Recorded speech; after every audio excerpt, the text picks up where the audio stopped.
Hi, this is a presentation on the sales invoicing system with all the e-invoicing features for business to business environment.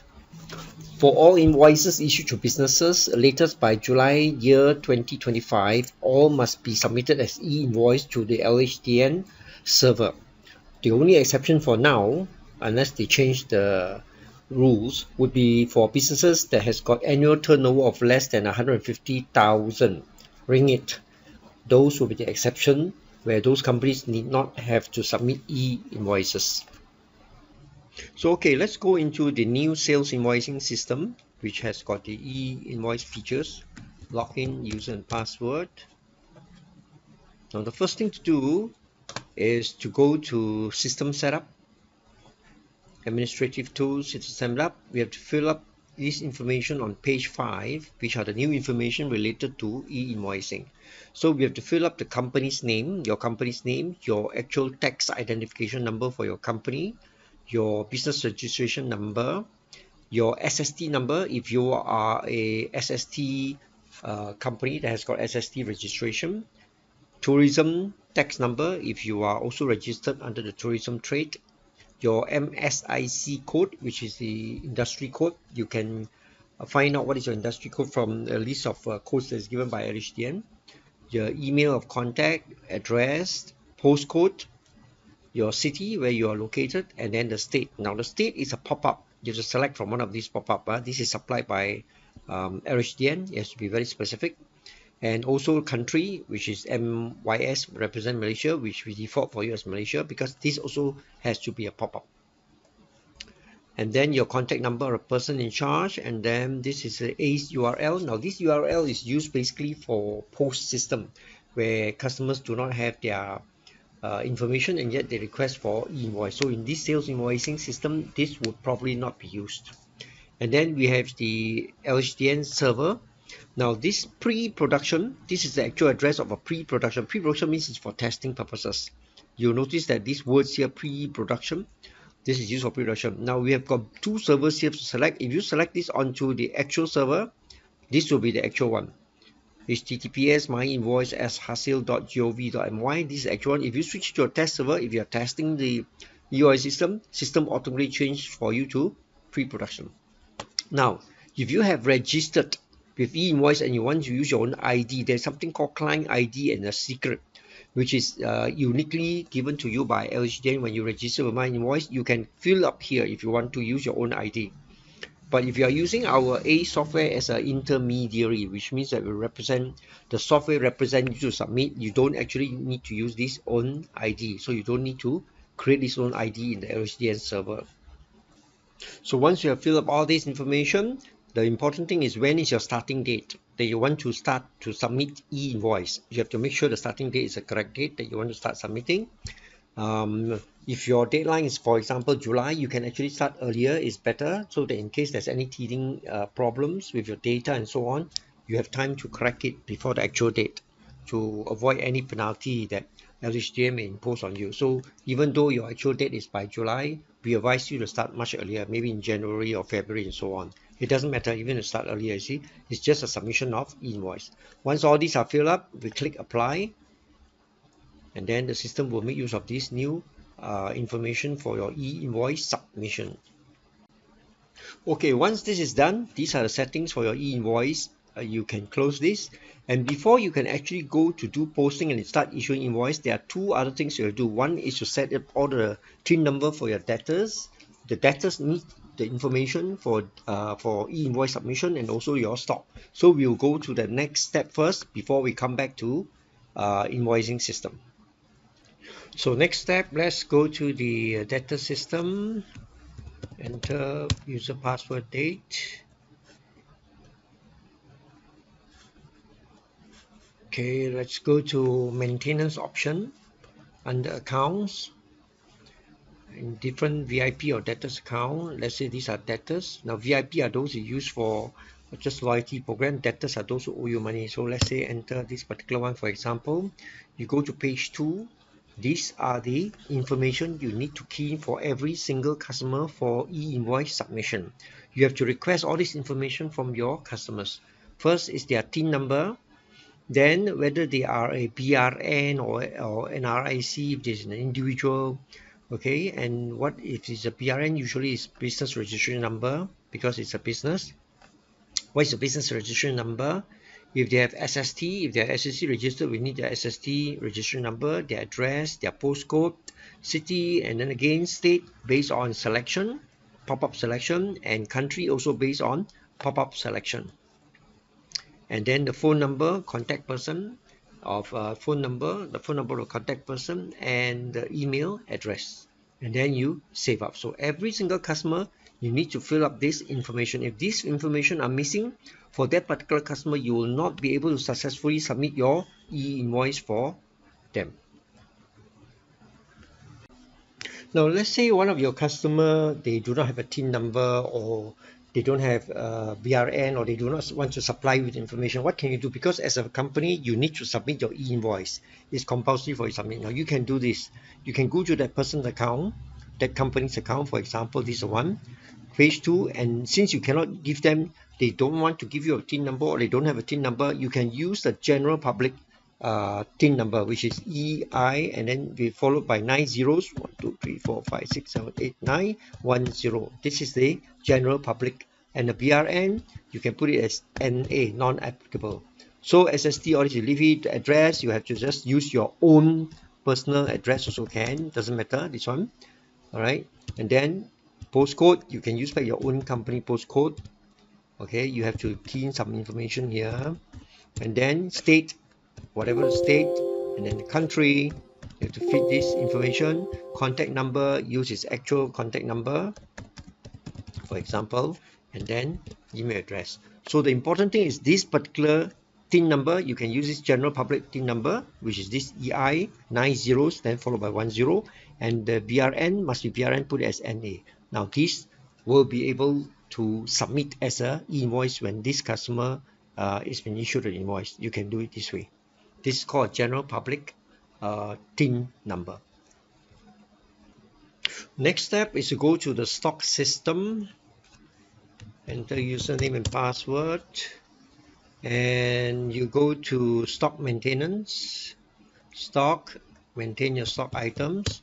Now for every individual item, which location, let's say we pick one of these stock items, you need to submit what is the e-invoice class for this product. That means if you are selling many type of products, you are trading many different type of products and services, you need to specify what this product, which class does this product belong to. So this again is a pop-up.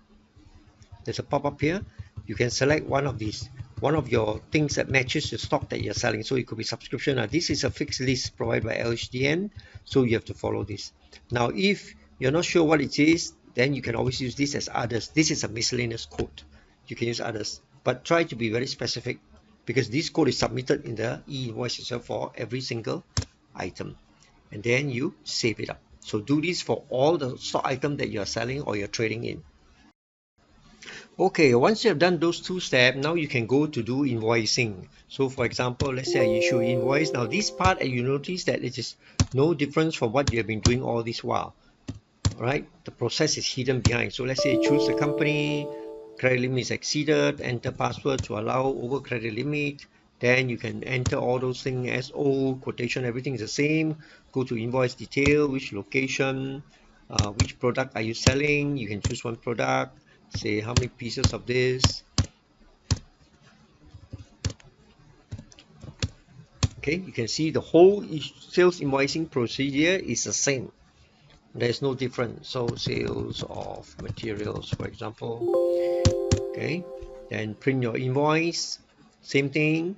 Now at this moment, because you're posting into a batch file, the invoice is not submitted yet for e-invoicing, so it remains in your batch file until you update your batch file. When you update your batch file, that is the time when the system will submit all these invoices as e-invoices. For the time being, as long as it's not you're turning a batch, you will print a normal invoice. Okay, so you'll get the same invoice format, exactly what you have right now. So it's the same. Okay, delivery order is also the same. So you can produce the next invoice, same thing. Right, let's say next account. Okay, enter all the particulars, enter the product that you have sold to them. All right, post. Same thing again, print whole invoice. So everything is the same. All right, these invoices are going into a batch file, so they are not submitted yet. They are only considered confirmed once we update the batch. Close. Now, when you run your update your batch invoice. Technically speaking, you should be updating your batch invoices every day to get the latest e-invoices out. But it's up to you. If you as a company want to do your update once a week, that means your once a week submission for all e-invoices will be done only once a week. So when you press for update, what is the batch number, invoices that is supposed to be submitted, you can take all these are the same, and you do a posting. The system will do an update, and then you will do the submission for you at the same time for the e-invoice. So this is a journal, right? Updated.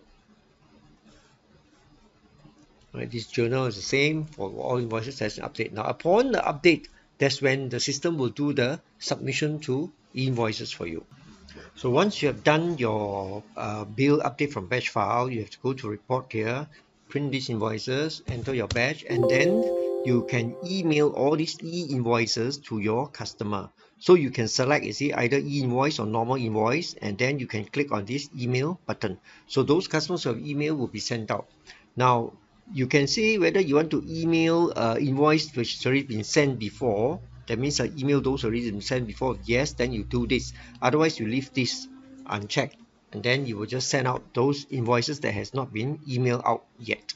So just now I did 2 invoices. You can see I was doing 37 and 38. So I can preview it. You can see it's become a e-invoice. So you can actually scan this one or using your smartphone or whatever, and you should be able to get the submission details that is there. So second invoice, you see, it also became an e-invoice already. So you can see I use a smartphone to scan this invoice 37. You can see the details. This is from the LHDN server confirming. So this is invoice number 38. I scan the QR code. I can see the submitted and validated invoice detail from the LHDN server itself.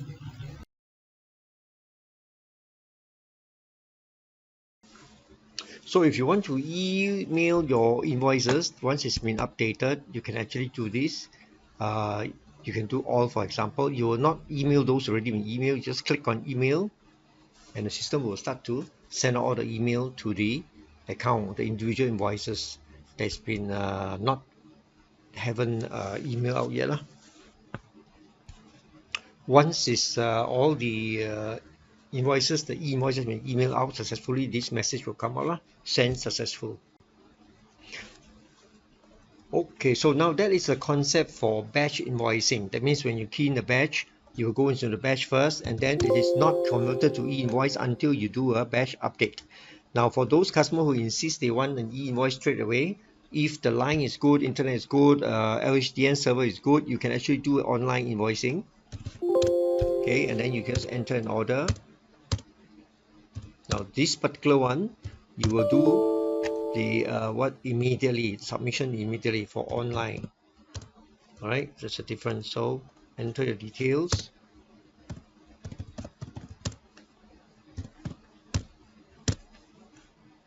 Okay, so post.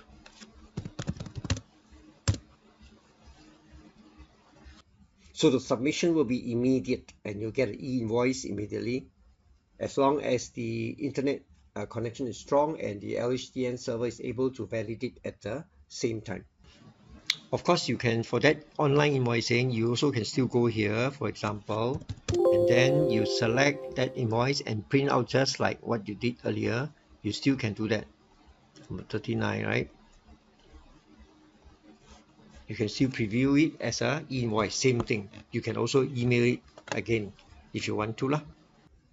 So what about credit note? Now, credit note, if you issue a credit note, and if it is against an original e-invoice which has been submitted, then this credit note will be submitted as a e-credit note. But if you are not selecting the credit note to match against any invoice that has been submitted earlier as e-invoice, then it will not be submitted as a e-credit note. So for example, let's say I issue a credit note to this particular company. Now you can see down here there's a detail of original e-invoice. You have to select which was the original e-invoice. So assuming, let's say it was say number 40, for example, is an original invoice. Okay, and then you enter your credit note. What are the things that they return? Let's say you return 2 units of this. Okay, and then you can match against the invoice lah. For example, it was 34 or 40.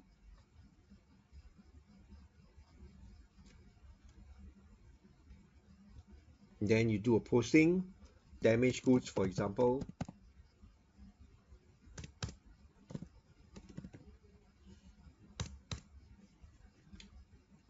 So the credit note will also be submitted immediately. So for credit note, you can also go to report under credit note, and you can same time you can specify which is the credit note you want to view or print or email to the customer. You can do an email, you can preview, this is your e-credit note, or you can send out your email to the customer.